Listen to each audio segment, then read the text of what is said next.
See His Excellency, the young people support you not just in Kenya, even in the diaspora. You have a very big support here, and we are going to do the groundwork. 2027 in one term. All right. The next speaker will be a representative from Sacramento. Over there, from Sacramento. Over there, I'm known as the usual suspect. I'm in everything. Anything suspectful, you'll find me. And anything good suspect, not a bad suspect. I'm over here on behalf of the Mulembe Nation. I'm from Webuye West. I've been living in Sacramento for 27 years. I'm a businessman in Sacramento, an accountant by profession, and I also run a medical healthcare agency for the last 25 years. So, mimi ni mwanabiashara. Your Excellency, I think you know this name Kelly Walubengo very well from Webuye West. Tulimenyana na yule jamaa mrefu anaitwa Dan Wanyama, and I was second in Webuye West. He only beat me by 700 votes. But we know he stole about 5,000 of those votes. So I'm the rightful winner of Webuye West. Asa hapa. Unaongea na mbunge wa Webuye West ambaye tumekuja kukusalimia, kukuambia kwamba tuko na wewe. We are with you. I've left a very big Mulembe event in Sacramento. It's called SADOK, Sons and Daughters of Kenya. You might have been seeing the advertisement going on online. Nimehepa hiyo kamkunji kukuja hapa kukuambia kwamba watu wa Mulembe, I know you've been told welcome to the Mulembe Nation by very many people, but this is the welcome that counts. This one from Kelly Walubengo. So unapokea salamu za watu wa Mulembe. Watu wa Mulembe tuko pamoja. Thank you. I just have one or two questions for you. There was a very useless bishop last week in Kenya. And I know it's a cliche to say you be useless and bishop in the same sense, but this one I have to say. Because I forget his name, I think Kenyan or somebody, he was dismissing your trip in the US this time. I think you must have gotten that report. And he said, why I call him useless is because he said, you have gone to see those useless Kenyans in the USA thinking that they will help you achieve your agenda and stuff like that. And that's why I call him useless. Because you cannot write off these people right here. This is the strength right here. We know very well. I was reading, I'm an accountant, a finance guy. The Kenyans in diaspora contribute 1/3 of the US economy through the remittances that we send back home.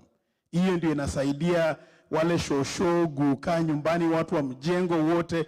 So you cannot dismiss 1/3 of your economy. We can decide to be a very big mobilizing power. And I believe that is the agenda that we are on over here right now, to get these Kenyans in diaspora all mobilized, all excited in that we can push this new revolution that is coming on so that we can go back and redeem Kenya. Because Kenya is going in the very wrong direction. But people like us who have voice and energy, na hata pia mwili ziko sawa, we can take things over and make sure that we bring change in that country. We've been very well exposed in this country. We know one or two things about development. And if we can just be tapped into, we are the people that are going to come and rescue that country. So my question to the incoming government that you will lead is, we want to make sure that we, the voices from the United States, are heard. So we are asking, in one of the ministries, kutengua a ministry of diaspora affairs. I know there's a Ministry of Foreign Affairs, but who knows what they do. But we just want a Ministry of Diaspora Affairs in that we can channel our voices through that ministry, even ndio tumesema na even ndio tunataka ifanyike, and we are going to keep those remittances keep coming. Because if we decided to sabotage Kenya right now, just stop sending those remittances for about a week. They will feel the impact. And that is a very strong power that people should not take for granted. So, hiyo ni maombi yangu ya kwanza, because, and then number two, campaigns need money. When I ran in 2017 under ODM, but they did me dirty. And then I still came back. I still came back in 2022 and gave it a very spirited run. Hiyo kitu tumesema ni yangu, na we are gazetting it right now over here. But campaigns need money. If you don't have money, then we forget about all this.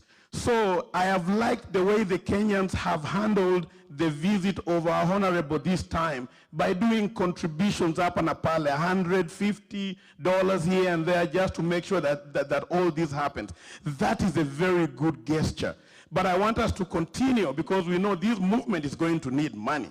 Even me, I'm running in 2027, I'm going to need some money. So,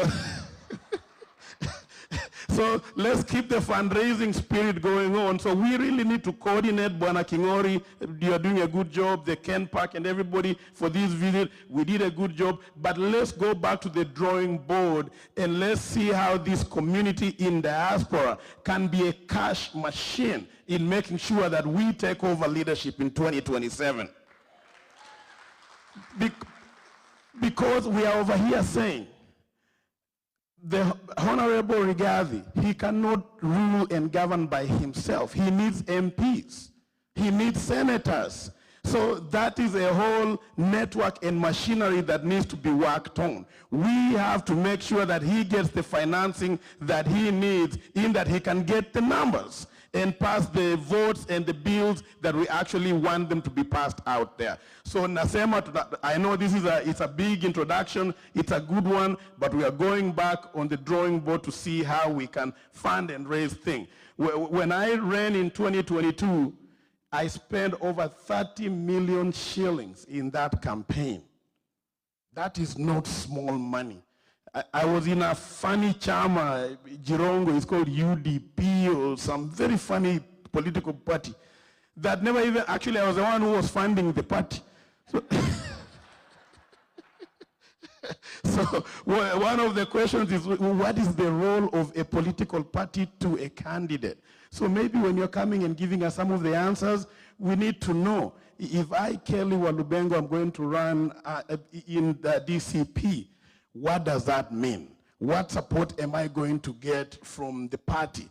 Is the nominations going to be fair and square, and all those types of questions, so that we can entice more people to come and join the party, because we know that things are going to be fair. Aka kachama, kenye nilikuwa ndani, nikaenda hata nilianguka kura. I took my opponent to court for a petition. I think Mheshimiwa, you know about that petition of Webuye West. Nikaanguka bila kupingwa kotini, nikapigwa fine 15 million by the court. I never saw anybody from the political party.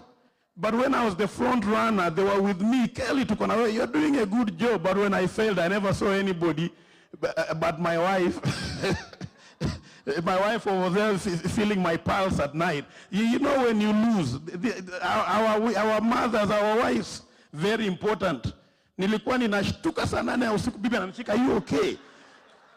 Msicheze na kura. Anyway, Mheshimiwa, karibu sana USA, karibu California, karibu hata Sacramento. Mimi hata niko na shamba huko mahali panaitwa Wilton, inaitwa Wamunyoro. So ninakukaribisha Wamunyoro, iko Sacramento hapa. Karibu sana Mheshimiwa. Wow, Kelly Walubengo. Lazima kuwe MP, si ndio? Si lazima kuwe MP? We need that energy, right? All right. Makofi kwa Bwana Walubengo. All right. So the final community leader, we always follow protocol, and we all see ni watu wa nyumbani, and we always follow protocol, and we always let the oldest speak first. So here we have a Shosho that would like to say a word. Shosho, ako karibu? Ako karibu Shosho? Karibu karibu Shosho. Huyu ndio Shosho wa Bay Area. Pole pole tu. Maybe you can play some slow music, DJ, kabla afike. Kidogo tu chini ya maji.